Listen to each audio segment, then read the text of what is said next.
Here's my most recent cherry pick. The submission for PCGS just came back. It had been there for months. And I want to share this with you, and I'm going to talk about the values. These are, double dies and other varieties. So stay tuned. But first, here's my website, portsofcoinshop.com. This is where we sell all of our coins that we show in our video, plus we have a lot of other coins. We have a lot of coins coming and going out of the shop, and also buying from other dealers and sometimes going to coin shows. So we definitely have a lot of coins to look through, and sometimes we'll find something decent that we didn't see initially or just didn't have time to go through everything. And then you go to coin shows, sometimes you can pick things up. So this video is going to show those results. Also, if you have a mint error question or you need to seek assistance for a coin, come over here to CoinHelpu Community and post it over here. This is where I help everyone with their coins. It's at coinauctionshelp.com, and you can just type in CoinHelpu Community. So here is a 1999 Lincoln cent. Do you want to guess why this was sent off? Can you look at the reverse here and see the A and the M, and then you see the designer initials? See what shape they are, the distance from the building. Because this is a 1999 white AM FS 901. Thing is, it's questionable color. I knew that it was circulated, but I didn't think there was anything questionable. I just felt like that was a patina from being in circulation. But PCGS, as always, sends one back that's a head scratcher, is what we call it here. Always sends one back that's not what you think it is or should be. Then here's another of a similar variety of that one. It's a 99S, and this one is a close AM because it's a proof. When it's a proof, it has to be a close AM.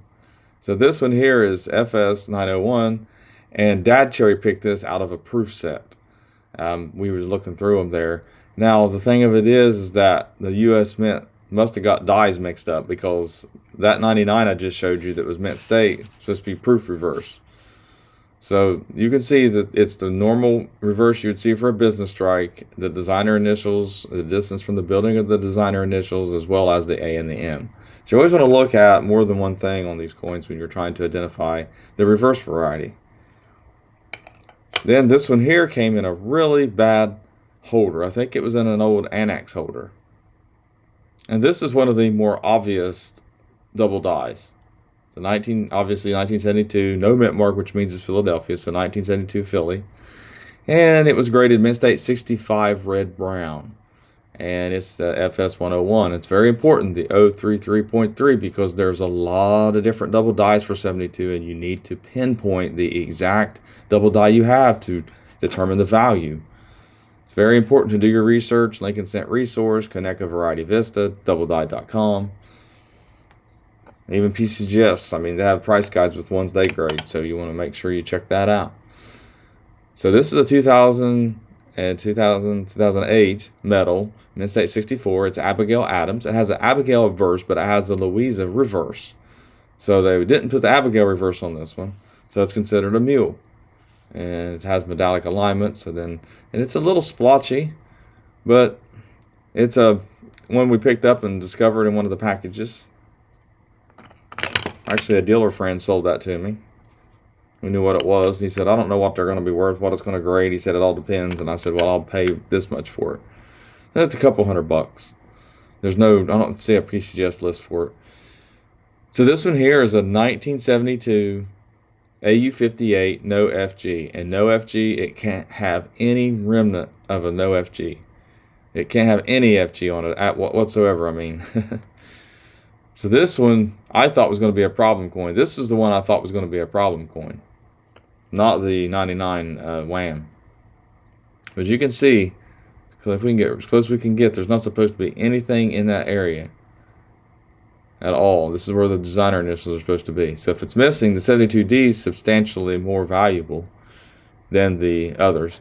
And we're going to look at the values here at the end. Then here is a 1979 mint state 66 wide rim. Now this is the thing. This is a 66. You know how hard it is? This came out of a roll. How hard it is to get a 66. And it's still, I mean, basically what, $125 retail.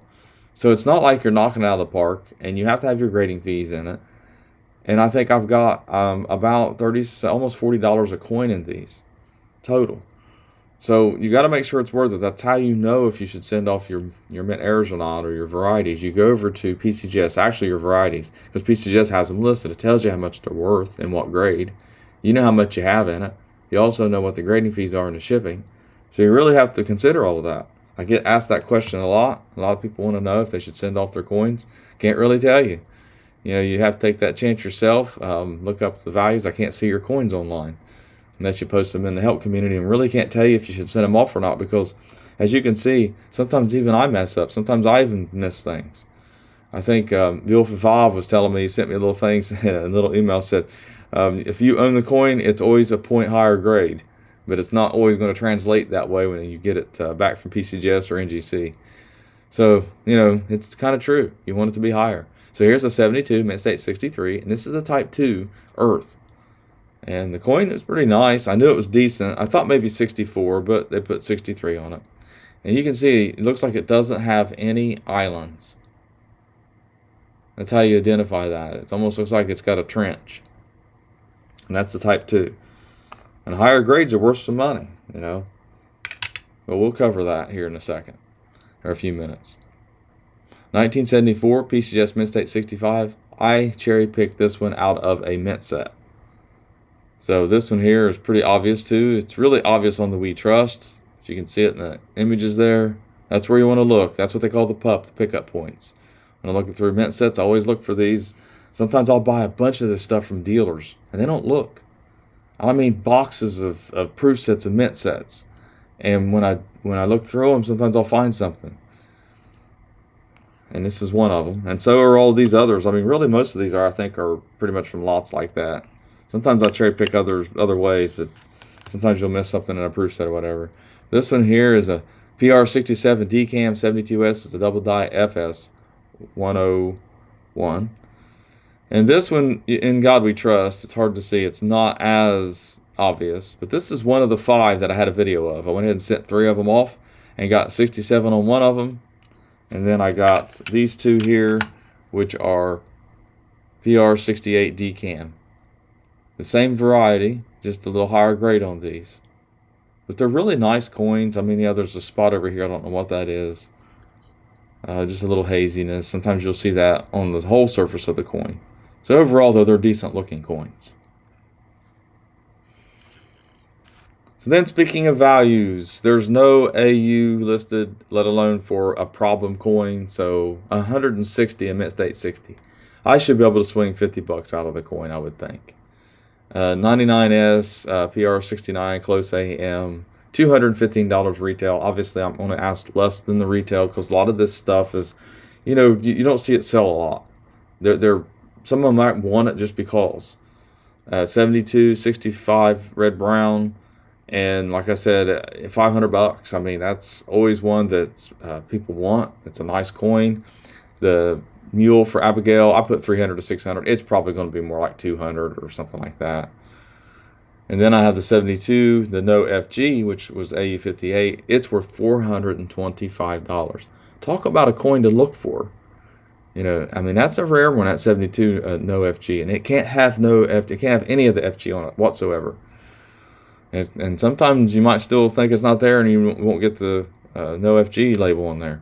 This one here is a 79 mint state 66 wide rim, $125. And then the 72 mint state 63 type 2 Earth. It's another one you can look for through your ICE, $150. But you want it to be mint state, but it's still worth something in AU. Then the 74D mint state 65, my little cherry pick out of a mint set, $125. And then you have the 72S PR67 is $275. I bought a huge lot of Eisenhower dollars and just happened to start looking through them of the what they call the brown ikes, the proofs, and snag those. And then I have 2 of these, the 72S double die PR68 350. So as you can see, the more you know, the more you make. And if you know about varieties and you are buying a lot of lots of these in sets, and as far as boxes from dealers and things, you got a chance to still find some of this stuff. Sometimes you can do it at coin shows. I hope you enjoyed that. I know I did. Did pretty good on this. I mean, considering that I only paid, $400 and some total for the whole submission, including shipping, of course, my membership fees, but that spreads out over all my submissions throughout the year. And as you can see, the values here, I'll do pretty well on these coins. Probably better on these coins than I do on just trying to send off and getting that higher grade. Sometimes I'll do really well doing that too, but this here is pretty good. But I had to wait a long time and pay a lot of money to do it. It's a risk. That's how it works. So thanks for watching my latest video. Please like, share, and comment, and have a great day.